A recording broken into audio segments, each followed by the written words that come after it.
Listeners, dalam rangkaian kegiatan World Economic Forum atau Forum Ekonomi Dunia 2022, Menteri ESDM Arifin Tasrif menggelar pertemuan dengan Kepala Departemen Federal Lingkungan, Transportasi, Energi, dan Komunikasi Swiss atau DTEC. Sejumlah hal dibahas mulai dari transisi energi di Indonesia hingga kemungkinan Indonesia mengalokasikan liquefied natural gas atau LNG ke Eropa. Dalam pertemuan itu, Kepala Departemen Federal Lingkungan, Transportasi, Energi, dan Komunikasi Swiss atau DTEC, Simonetta Sommaruga mengapresiasi perkembangan transisi energi di Indonesia. Seperti sudah adanya aturan rooftop solar panel, sehingga sudah akan diterbitkan Perpres tarif energi baru terbarukan serta program-program lainnya. Menteri ESDM menambahkan saat ini Indonesia berupaya mengundang potensial investor untuk mengeksplor banyaknya sumber energi baru terbarukan (EBT) di Indonesia. Namun proses ini juga membutuhkan evaluasi perhitungan yang akurat. Kita dengarkan keterangan Menteri ESDM Arifin Tasrif berikut ini. Progres yang sudah dilaksanakan Indonesia terkait dengan transisi energi dipandang sudah cukup baik.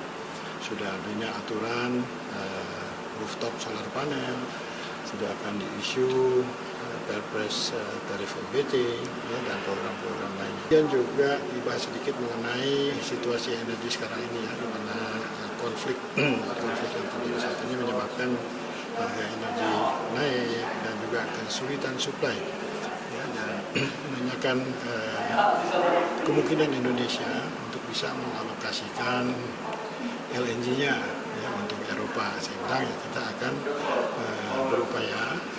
berupaya untuk bisa mengalokasikan, tentu saja harus melalui pengaturan kargo.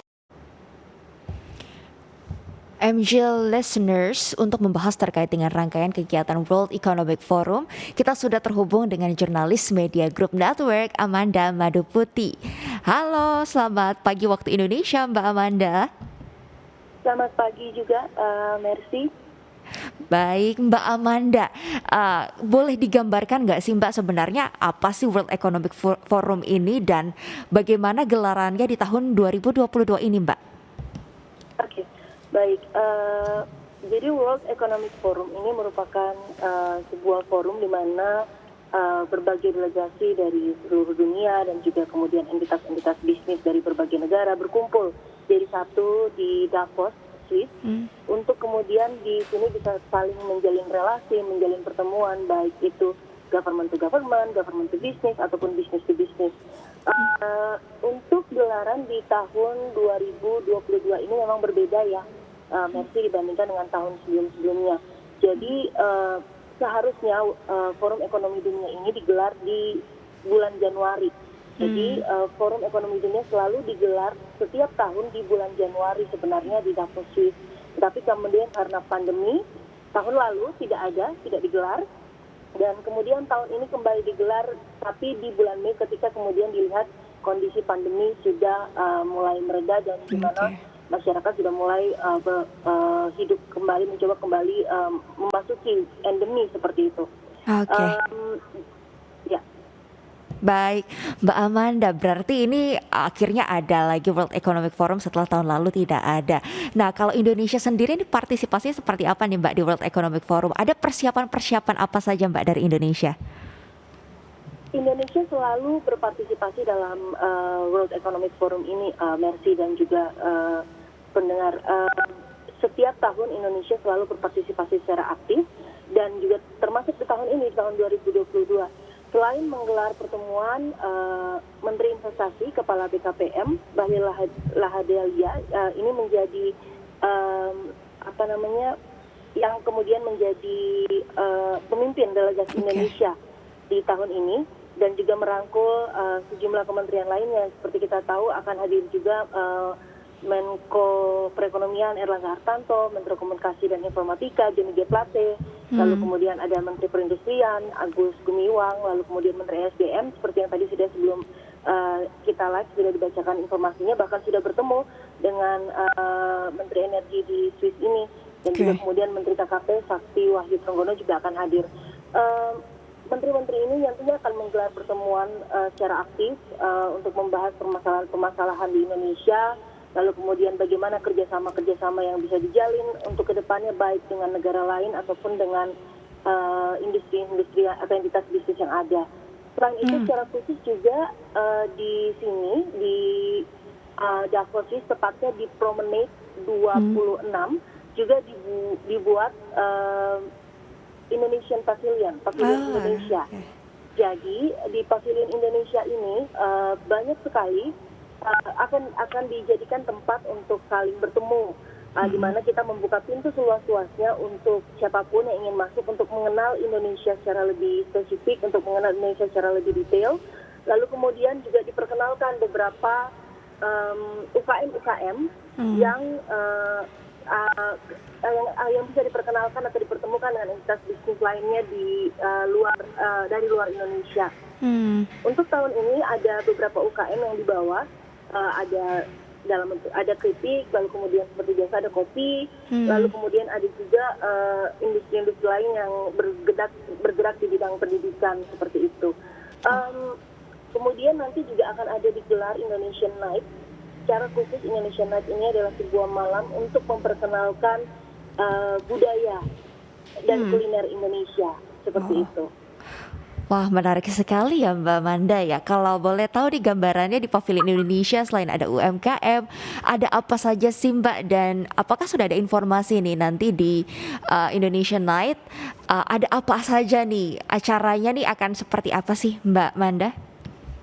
Baik, jadi Indonesian Pavilion Indonesia ini sebenarnya sudah soft opening sejak kemarin ya. Tetapi pembukaan atau grand openingnya baru akan digelar hari ini pada pukul 10 waktu Swiss atau sekitar pukul 3 sore waktu Indonesia.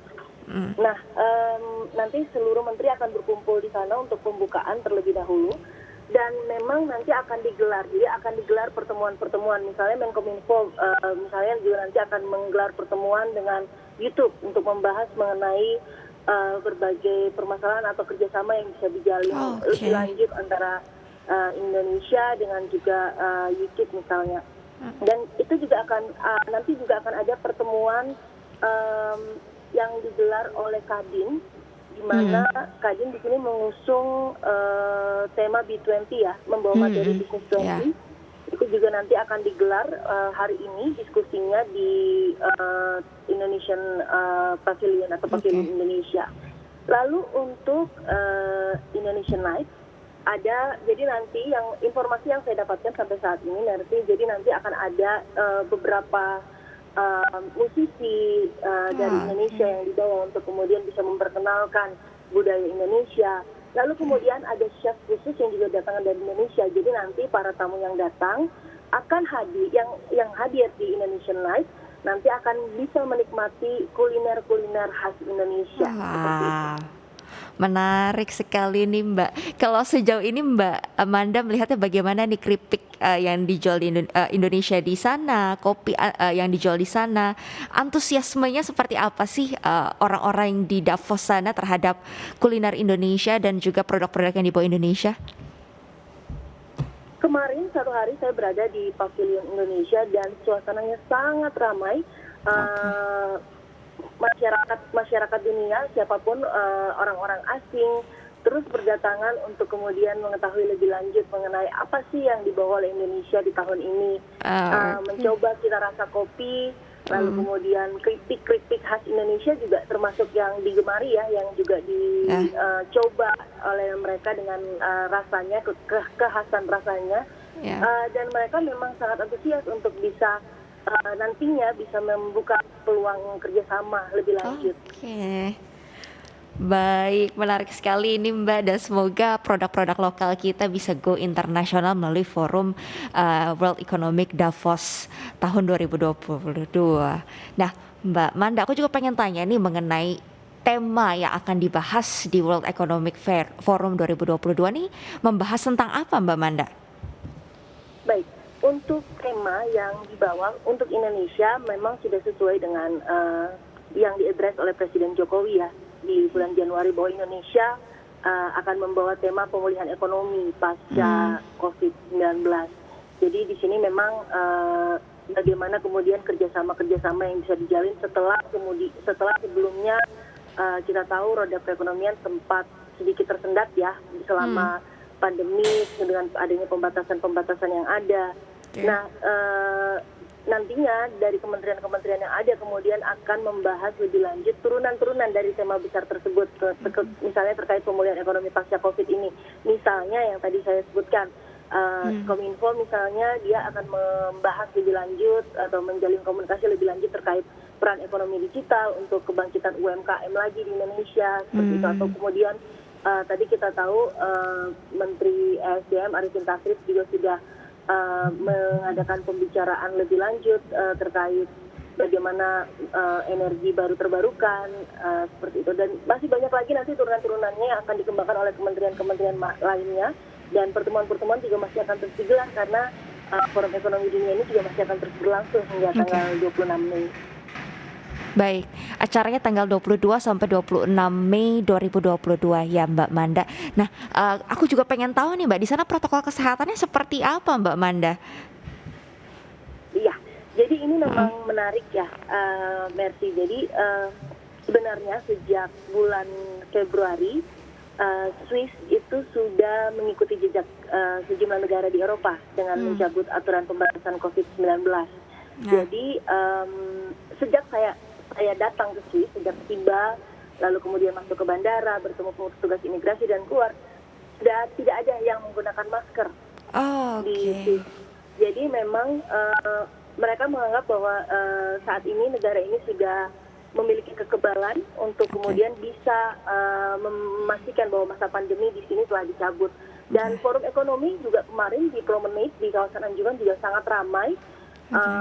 Masyarakatnya dari berbagai negara semuanya telah hadir, dan mereka juga bermacam-macam ya. Ada yang mungkin masih tetap memilih untuk menggunakan masker, tetapi sebagian besar masih pada saat acara ini atau selama pantauan saya di Davos Swiss ini, mereka sudah melepaskan masker karena di sini memang sudah dianggap bahwa semuanya telah memiliki kekebalan ketika mereka masuk, walaupun tidak ada pemeriksaan seperti vaksinasi di sini atau kemudian pemeriksaan PCR di sini, tetapi semuanya dipastikan bahwa mereka telah dalam kondisi sehat sebelum mereka berangkat ke forum ekonomi ini.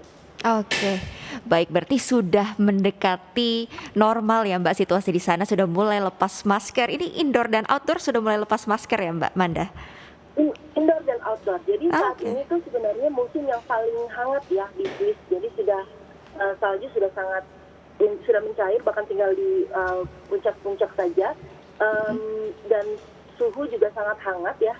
Masyarakat justru saat ini tengah menikmati masa-masanya untuk beraktivitas di luar ruangan. Kalau kemarin sempat saya pantau waktu berada di Zurich, dan memang mereka tidak satupun ada yang menggunakan masker. Mungkin untuk penerapan masker hanya jika berada di tempat-tempat yang dinilai rentan seperti di fasilitas kesehatan, seperti itu. Tapi kemudian kalau di tempat umum semuanya telah melepas masker untuk tapi protokol kesehatan lainnya seperti tetap disediakan hand sanitizer untuk membersihkan tangan seperti itu, atau kemudian ini tetap mereka laksanakan. Baik, Mbak Manda, terima kasih nih untuk informasinya. Berarti kita akan tunggu nih update selanjutnya dari Mbak Manda terkait dengan pertemuan-pertemuan yang diadakan oleh pemerintah Indonesia maupun Forum Bisnis Indonesia di Davos sana. Semoga ini bermanfaat juga bagi ekonomi Indonesia, mengundang banyak investasi dan kerjasama ekonomi. Baik. Terima kasih Mbak Manda, selamat kembali bertugas. Terima kasih, selamat pagi.